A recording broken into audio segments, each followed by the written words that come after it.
प्रच्छर्दन विदारणाभ्याम वाक्प्राणस्य.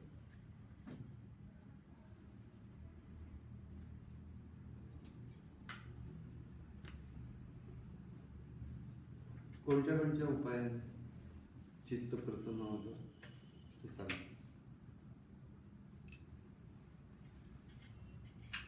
ते चित्त प्रसन्न होण्याची आवश्यकता काय आहे तर निर्णयाचे विक्षेप ज्यांचा उल्लेख अगोदरच्या सूत्रांमध्ये केलेला.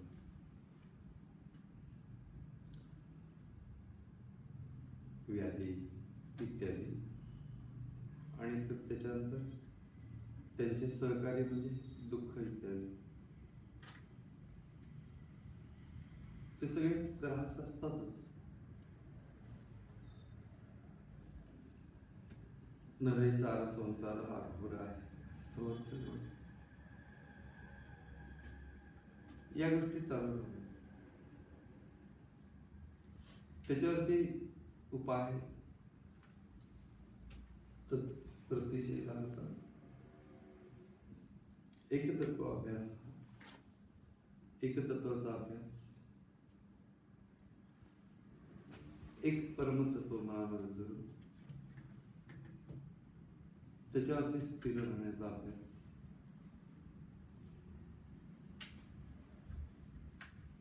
एकतत्व अभ्यास.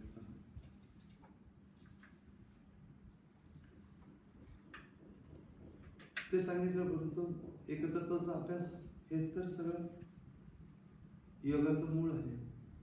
एकतत्वावरती एकच परमतत्व त्याच्यावरती चित्त ठेवण्याचा प्रयत्न हा अभ्यास. तोच करतो पण पुन्हा पुन्हा तोच करावा असं पण त्याच्यावरचा उपाय म्हणून सांगितलं. एक तर नंतरच सांगितलं की मैत्री करुणा मुदिता उपेक्षा सुखदुःख पुण्यापुण्य विषयाणं भावना चित्तप्रसाद. मैत्री करुणा मुदिता उपेक्षा सुख दुःख पुण्य अपुण्य. तर याचा मैत्रीचा सुखाशी संबंध, करुणेचा दुःखाशी संबंध, मुदिता पुण्य कर्म आणि उपेक्षा अपुण्य कर्म. असं व्यवहारात वागत असताना ज्या ज्या गोष्टी आपल्याला होत असतात, सुख दुःख पुण्य अपुण्य, मैत्री ही प्रतिपक्ष भावना आहे. त्याला सुख झालं तर आपल्याला त्याच्याबद्दल मैत्री असते. मी असं मनामध्ये आणावं की माझा मित्र आहे त्याला सुख व्हावं, चांगली गोष्ट.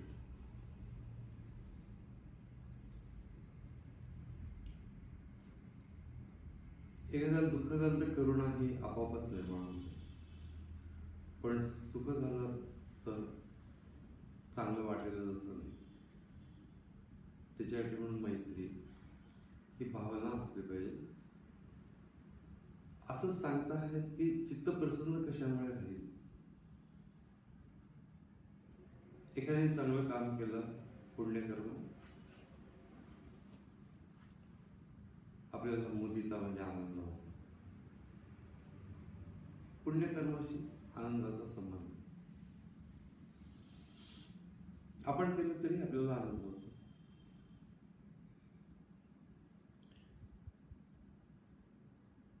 आणि अपुण्य कर्माची उपेक्षा करावी.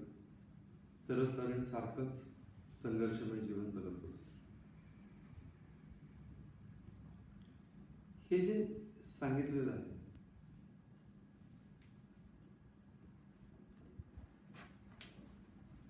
ते व्यवहाराच्या दृष्टीने तर बरोबर आहेच आहे की व्यवहारात वागत असताना असं असावं म्हणून. पण ध्यान करत असताना ज्या वृत्ती निर्माण होतात, काहीतरी आठवतं, त्यांच्या बाबतीमध्ये ही प्रतिपक्ष भावना करून त्या वृत्ती सोडून चालल्या पाहिजे. तर चित्त प्रसिद्ध राहतं.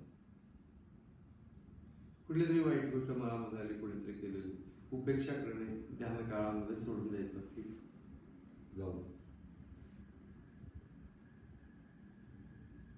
जाऊ द्यायचा हा शब्द खूप छान आहे. जाऊ, सोडून देणे त्याच्याशिवाय काय सारखंच नाही दुसरं काय.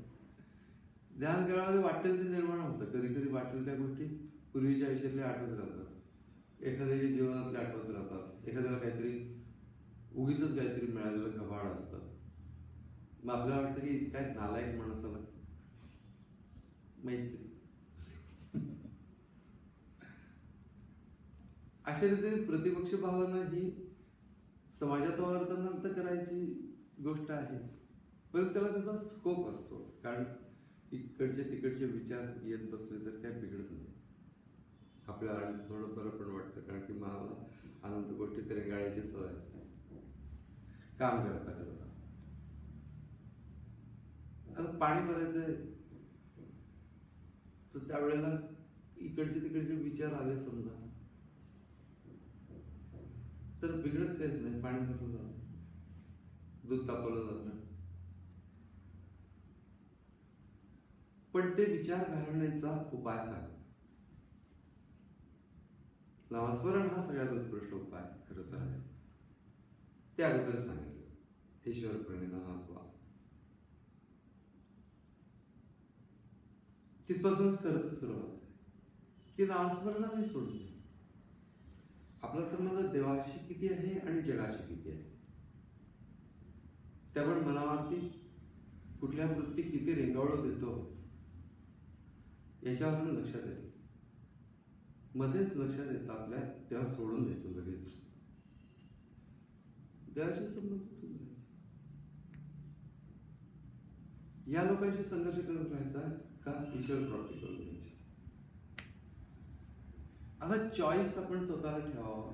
त्याच्यामध्ये आपल्याला नक्की माहिती आहे की ईश्वर प्राप्ती जीवनाचा उद्देश काही या लोकांशी संघर्ष करत राहणे हा नाही. एखाद्याच्याबद्दल मनामध्ये योग्य भावना निर्माण होत नाही, त्यावेळेस करायचं काय? एक तर उपेक्षा करणे, मैत्री, करुणा, मुदिता, उपेक्षाणाम, सुखदुःख, पुण्यापुण्यविषयाणाम भावांना चित्तप्रसारण. दोन्ही वेळेला करायची गोष्ट आहे की जी व्यवहारामध्ये वागत असताना त्याचबरोबर ध्यान कालामध्ये वृत्ती उघडल्या तर त्याला प्रतिपक्षी भावना.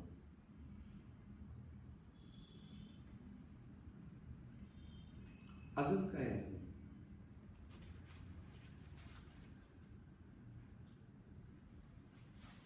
प्रच्छर्दन, प्रच्छर्दन, विधारणम, व्याम वा प्राणस्य. प्रच्छर्दन म्हणजे श्वास बाहेर सोडणे आणि विधारणा म्हणजे बाहेरच त्याला धारण करून ठेवणे. म्हणजे बाहेर श्वास सोडल्यानंतर पुढचा श्वास आत न घेणे, याला बाह्य कुंभक असं म्हणतात. बाह्य कुंभक करायचं. मनाच्या वृत्ती कमी होण्याचे जे अनेक मार्ग आहेत त्याच्यामधला श्वासावरती लक्ष केंद्रित करणे हा एक मार्ग. मन प्रसन्न होण्याचा देखील तो मार्ग आहे असं योगसूत्रकार म्हणतात की श्वासावरती लक्ष केंद्रित करा.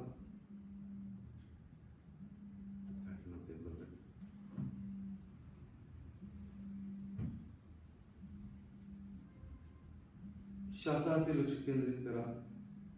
श्वासावरती लक्ष केंद्रित केल्यानंतर जे काही प्रच्छर्दन, विधारणा, व्यायाम, बाहेर श्वास सोडून दिला आणि त्याच्यानंतर तो बाहेर धारण केला, अशी जी स्थिती एक.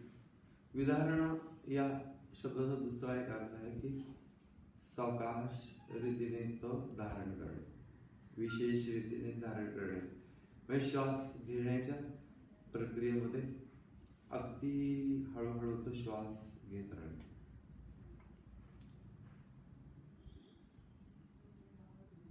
आणि सावकाश सोडणे. म्हणजे दीर्घ श्वास घेणे, दीर्घ श्वास सोडणे आणि कुंभक करणे दोन्ही वेळेला आत बाहेर. हे करताना मनाच्या वृत्ती आपोआप कमी होतात. म्हणजे आपलं लक्ष ज्या वेळेला एखाद्या गोष्टीवरती स्थिर झालेलं असतं त्यावेळेला त्याच्याच अपेक्षा इतर वृत्ती कमी होतात आणि वृत्ती कमी झाल्यामुळे आपल्याला प्रसन्न वाटतं, शांत वाटतं. याचं कारण वृत्ती कमी. अशांत वाटतं त्यावेळेला वृत्ती जास्त असतात किंवा एखाद्याच गोष्टीच्या बाबतीमधल्या तीव्र वृत्ती असतात. म्हणून शांत असणं नसणं या ज्या गोष्टी आहेत, जितकी शांत अवस्था असेल तितकं प्रसन्न वाटतं, छान.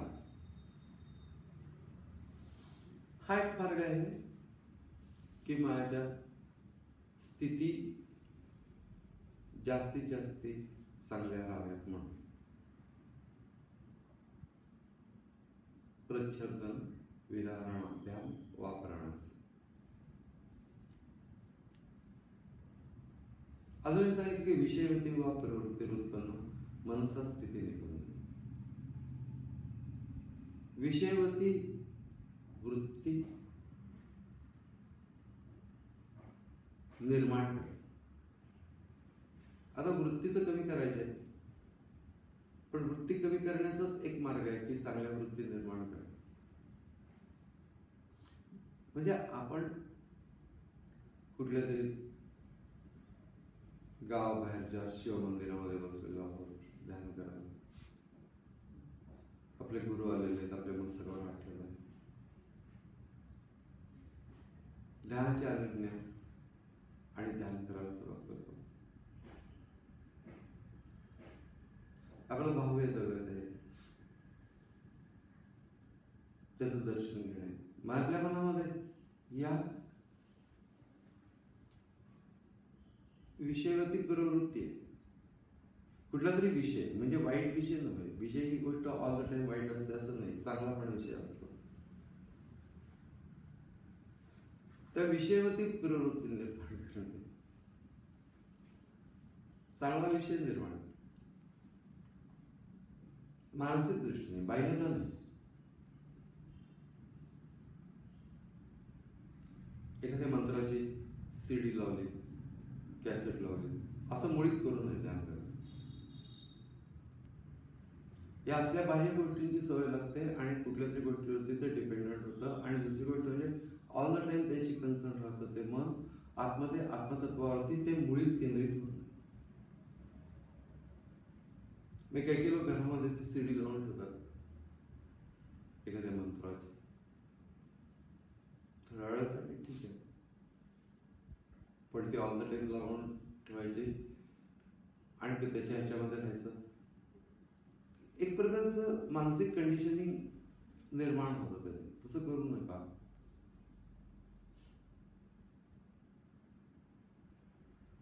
मनाला नॅचरली त्याच्यामध्ये राहता आलं. मग एक मंत्र पाहिजे असं काही नाहीये. देवाचं स्मरण नैसर्गिक आयुष्य जितकं जगावं तितकं चांगलं. एखादा रागावलं तर रागावलं, अति क्रोध करू नये. समर्थाने सांगितलं की क्रोध करू नये असं नाही म्हटलं, अति करू नये. प्रत्येक गोष्टी का शब्द वापरलेले असतात त्याच्या पाठीमागे एक भूमिका असते. अति क्रोध करू नये म्हणून सारखं त्या मंत्राचा पार आहे वगैरे या सगळ्या गोष्टी ज्या आहेत ना त्या गोष्टींची आवश्यकता निर्माण करतात मन स्थिर राहण्यासाठी. असं नाही होत का? सहजपणाने या जगामध्ये वावरत असताना जे चाललेलं त्याच्यामध्ये आपल्याला मन देवावर ठेवता आलं पाहिजे. थोडंफार आपण ऐकतो, संगीत ऐकतो, अभंग ऐकतो, दररोज ऐकतो, पण ध्यान करताना एखादा अभंगच लावून ठेवला आहे सूक्ष्म हळू आवाजात, मुळीच करू नये. असल्या काही गोष्टी पाहण्याचा करता कामा. गायडेड मेडिटेशनच्या कॅसेट वापरता कामा नये. ते योग्य नाहीये. कारण आतून विकसित व्हायला पाहिजे जर अवस्था असेल तर या पद्धतीने ते रुटीन होऊन जातं काही काळानंतर. त्याला काही अर्थ नाही.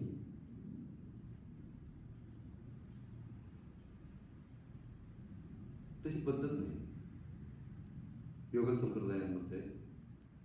बाहेरून इन्स्ट्रक्शन देण्याची पद्धत नाही. असं करणं चुकीचं आहे.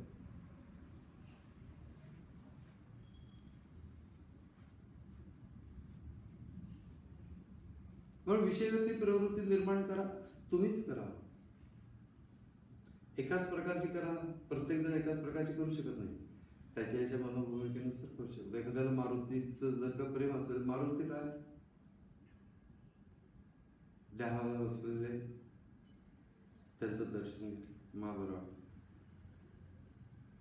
भगवान शंकर ध्यानाला बसलेले त्यांचं दर्शन घेतलं मा बरं वाटतं. कुठल्याही गोष्टी सांभाळून करायला पाहिजे. कारण की ह्या मनात आपण क्रिएट करतो त्या गोष्टीची कंडिशनिंग निर्माण होतं नंतर. मग त्यानंतर मारुतीला गेलो तर मग राम का नको, मग राम पण पाहिजे, पहिल्यांदा राम पाहिजे. म्हणजे झालं ते क्यू लावायचं निरनिराळ्या देवांचे आणि नमस्कार करत राहायचे आणि याच्यात ध्यान गेलंच. असं करू नये. माझे कंडिशन आपण जर निर्माण करणार असो, जर विषयावरती प्रवृत्ती निर्माण करून, तर ते अगदी थोडक्यात आवडलं पाहिजे.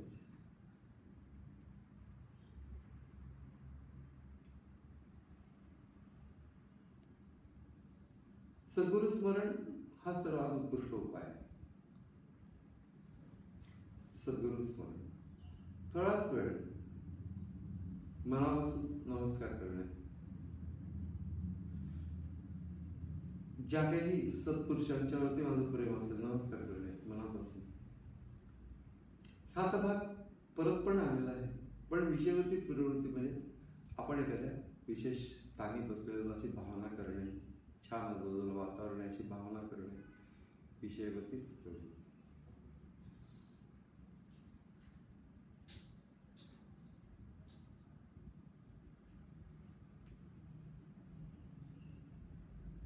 विशोका व ज्योतिषमती किंवा विशोका आणि ज्योतिषमती हे दोन्ही एकाच गोष्टीला म्हटलेले शब्द आहेत.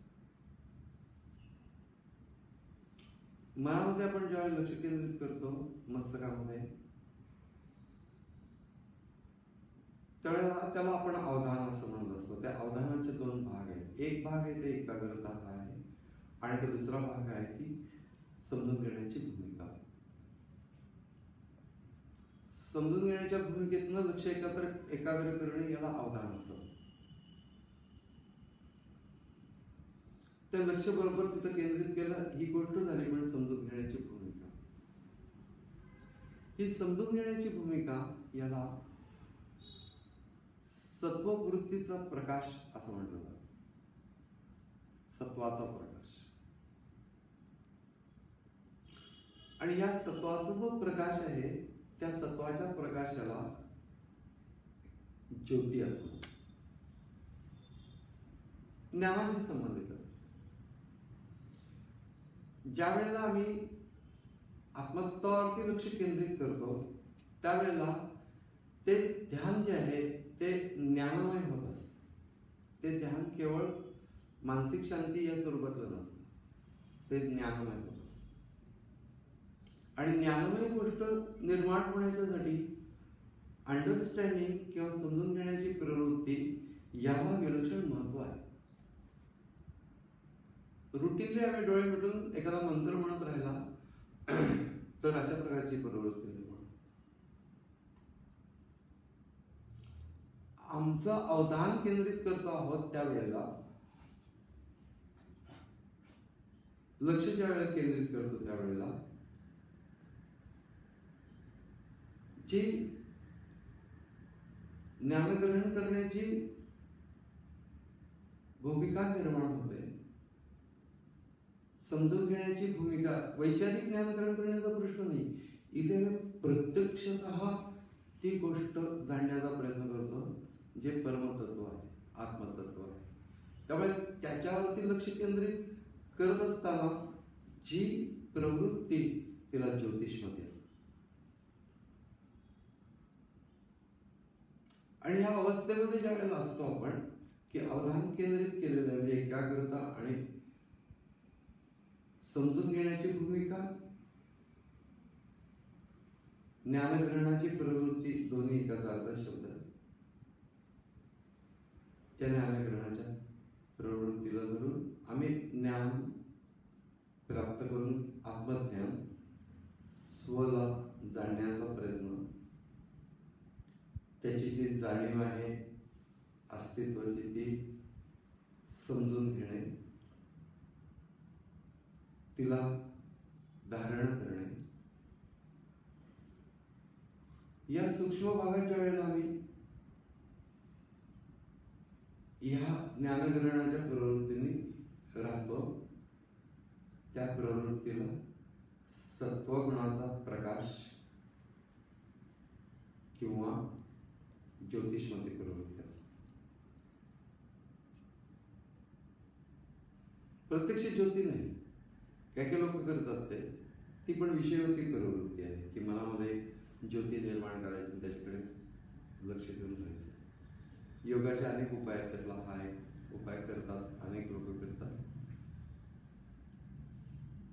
पण ही जी गोष्ट आहे ती त्याच्यापेक्षा जास्त सूक्ष्म. कारण शेवटी काय की वस्तुस्थितीत विचार येणं, न किंचित कर्म कोटिबी, कुठल्याही प्रकारचं मानसिक कर्म करा त्याने परमेश्वराची प्राप्ती होत नाही. सूक्ष्म विचार करून त्या तत्वाला धारण करण्याचा प्रयत्न करणे, समजणे, तत्वाला धारण करणे, याचा त्याच्या प्रकाशामध्ये राहण्याचा प्रयत्न करणे म्हणजे जाणीवेचा प्रकाश असतो तो. हे सगळं सूक्ष्म सूक्ष्म होत जातं. मग त्या सूक्ष्म होण्याच्यासाठी जी काही प्रवृत्ती लागते त्या सूक्ष्म ज्ञानाचं ग्रहण करण्याच्यासाठी ज्योतिष, आणि त्या ठिकाणी कोणत्याही प्रकारचे शोक प्रवृत्ती नाही.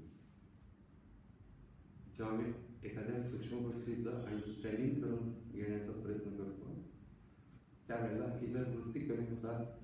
कुठल्याही प्रकारच्या दुःखाची भावना, शोकाची भावना काही त्या ठिकाणी येत नाही. म्हणून तिला विशोका असं म्हटलं. विशोकावा ज्योतिषमध्ये चित्त शांत स्थिर प्रसन्न करण्याचे मार्ग जे सांगितलेले आहेत त्याच्यातला हा मार्ग आहे.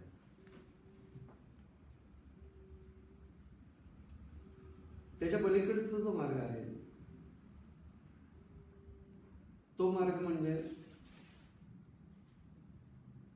त्या मार्गामध्ये विशोकावा ज्योतिषमध्ये या नंतर एक अजून एक गोष्ट सांगितली,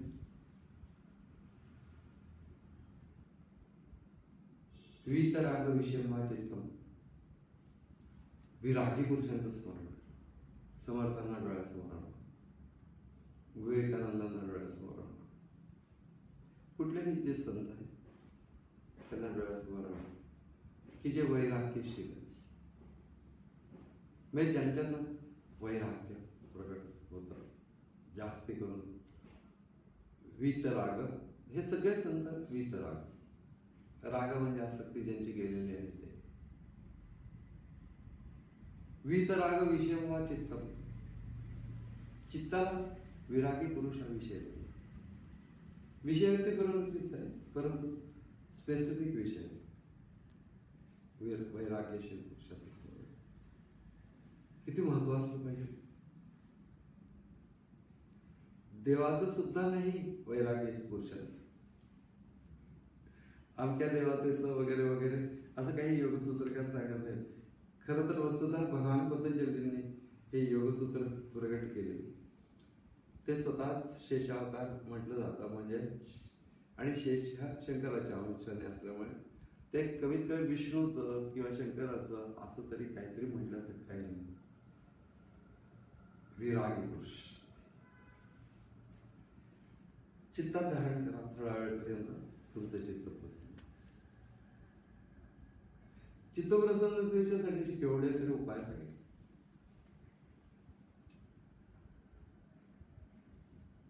जसं जसं ध्यान जमायला लागतं त्यावेळेला मस्तकामध्ये अवधान केंद्रित होतं आणि त्याला एक प्रकारची ओढ असते मस्तकामध्ये,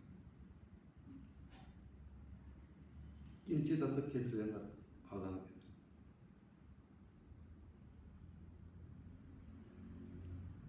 खम याचा अर्थ आकाश किंवा गगन. हे जे चिराकाश आहे त्यालाच खम असं म्हणतात. आणि त्याच्यावरती अवधान केंद्रित होऊन राहिलं अशा अवस्थेमध्ये जी मुद्रा होते तिला खेचरी मुद्रा.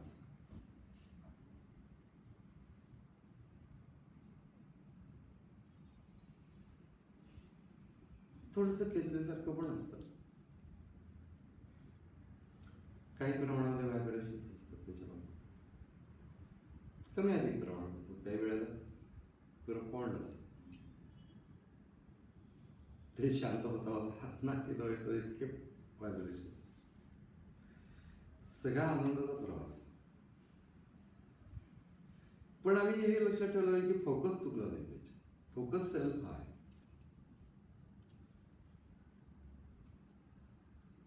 म्हणून या सर्व गोष्टी निर्माण करा असं सांगतात किंवा श्वासावर लक्ष ठेवा असे अनेक उपाय सांगून त्या ठिकाणी अवधान ज्योतिषमध्ये प्रवृत्ती घेऊन राहा. त्यातलं कुठलाही शोक दुःख निर्माण होणार नाही, होतच नाही. विरागी पुरुषाचं स्मरण करा. हे सगळं सुरुवातीला करायचं आहे. पण जर विक्षेप निर्माण व्हायला लागला तर देखील हा उपाय आहे.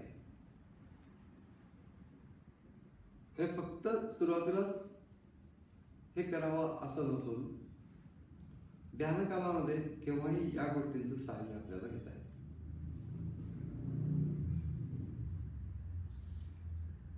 योगसूत्र हे प्रॅक्टिकल ऍस्पेक्ट ऑफ मेडिटेशन आहे की असं करा असं करा असं करा. एक प्रक्रिया दिली आणि आता करा असं नाही तर कितीतरी प्रॉब्लेम्स आहेत. ते सगळे प्रॉब्लेम्स ते स्वतःच निर्माण करून सांगतात की असे असे प्रॉब्लेम्स, आणि मग त्याच्यावर असे असे उपाय. म्हणजे योगसूत्र अभ्यास करण्याचं कारण हे आहे की आम्हाला काय करायचं हे कळलं पाहिजे. पण ज्या वेळेला सगळं कळत असून देखील आमच्या मनामध्ये अडचण निर्माण होते वैचारिक वृत्तींची, त्यावेळेला काय करावं हे कळेल असं होतं. त्यावेळेला काय करा हे सांगेल. त्या दोन उपाय विशेष महत्वाचे आहेत. 3 उपाय विशेष महत्वाचे आहेत. एक म्हणजे नामस्मरण, ईश्वराचं स्मरण करणे. कित्येक जण असं म्हणतात की ध्यान लागत नाही, आम्ही नामस्मरण करू का? जरूर करा, काय करणार. पण उद्देश हरवता कामा नये. मस्तकातच लक्ष ठेवायचं, तिथं तर काही प्रॉब्लेम नाही. त्याच्यानंतर सरळ बसायचं, याच्यात तर काही प्रॉब्लेम नाही किंवा मला खूप मूड ऑफ झालाय, पण सरळ बसणं काय असतं की मूड ऑफ झालेलं असतं, सरळ बसायला काही हरकत नसते. कसं सपोर्टिंग जे जे काय पाहिजे असेल ते सपोर्ट घेऊन बसावं पाहिजे असेल तर. लॉंग ड्युरेशन मेडिटेशनच्या साठी म्हणून आपल्याला आपल्याच शरीराला काय काय आवश्यकता आहे ते पाहायला पाहिजे आणि त्याला प्रॉपर सपोर्ट्स दिले पाहिजेत. हे सगळ्या गोष्टी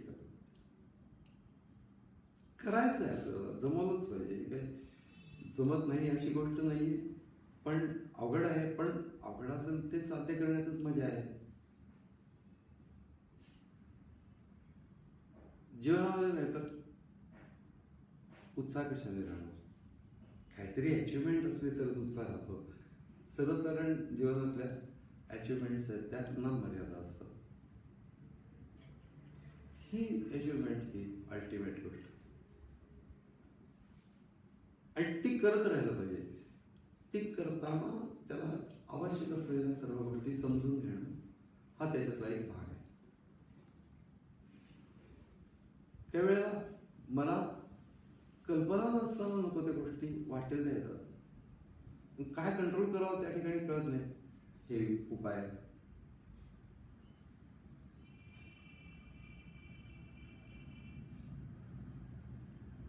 पण ईश्वर प्रणिधान हा विशेष उपाय आहे. वितराग विषय वा चित्तम हा विशेष उपाय आहे. विषयवती प्रवृत्ती सुरुवातीला निर्माण करून बसणे, सारखी विषयवती प्रवृत्ती निर्माण करून बसणं हे त्याच्यावरती उपाय नाही. परंतु कधी कधी असं करता येऊ शकतं, ती मध्ये आली सुद्धा. पण अजून एक महत्वाचा सर्वात उपाय म्हणजे अवधान केंद्रित करून ज्योतिषमती प्रवृत्ती ज्ञानग्रहण करण्याची चित्ताची भूमिका. त्याला उत्साह लागतो. इतर सर्व उपायांनी एक उत्साह निर्माण होतो आणि अगोदर केलेल्या ध्यानाने एका टप्प्यावरती आपण आलेलं असताना त्यामुळे पण एक उत्साह निर्माण होतो. ते जे झालेलं आहे आणि जिथपर्यंत आपण पोचलेलो आहोत त्याचा एक आनंद मनामध्ये ठेवावा. कित्येक लोकांना हा मार्गच कळत नाही आणि ते अगदी चांगले लोक असून आणि प्रामाणिकपणाने प्रयत्न करणारे असून त्यांना मार्गच माहिती नसल्यामुळे ते काहीतरी करत राहतात.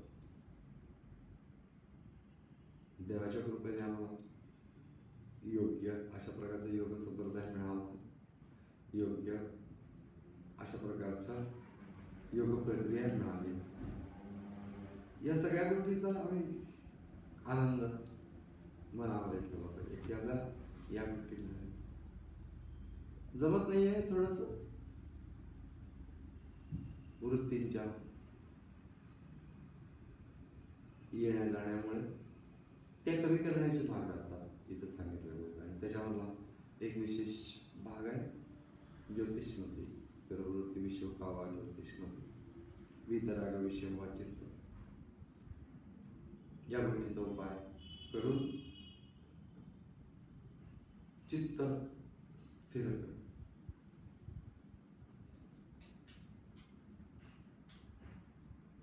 मनसा स्थिती निबंधने.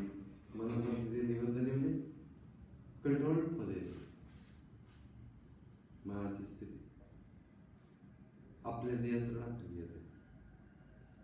हळूहळू वृत्ती निर्माण होणे या प्रक्रियेवरती आपलं नियंत्रण. ती फार महत्वाची गोष्ट आहे की वृत्ती निर्माण होण्यावरतीच आपलं नियंत्रण आहे.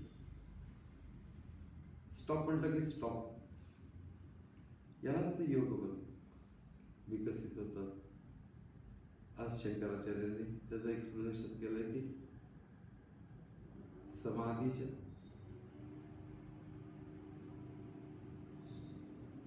संस्कार प्रचयजनित म्हणजे गोळाकार. समाधीच्या मार्गावरती जात असताना जे निर्माण होतात जीवनामध्ये समाधीचे संस्कार चित्तावरती ते गोळा करत राहणे यांनी प्रचयजनित चित्तस्थैर्य लक्षण. चित्ताला स्थिर करण्याची क्षमता हे त्याचं लक्षण आहे. असं अप्रतिम व्याख्या शंकराचार्य केली. हे विकसित होतं आणि मग दोन गोष्टी. एक तर प्रक्रियेचा एका टप्प्याला आपण आलेलो असतो. मस्तकाच्या मध्ये लक्ष केंद्रित करणे, मंत्र चालवणे, स्ववरती ठेवणे जमायला लागतात आणि मग त्याच्यानंतर पुढच्या सूक्ष्म सूक्ष्म गोष्टी हळूहळू समजायला लागतात.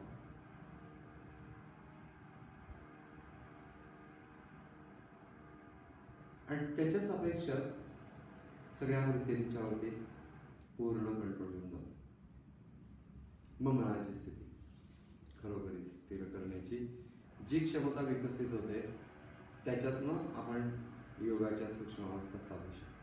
हरिओम.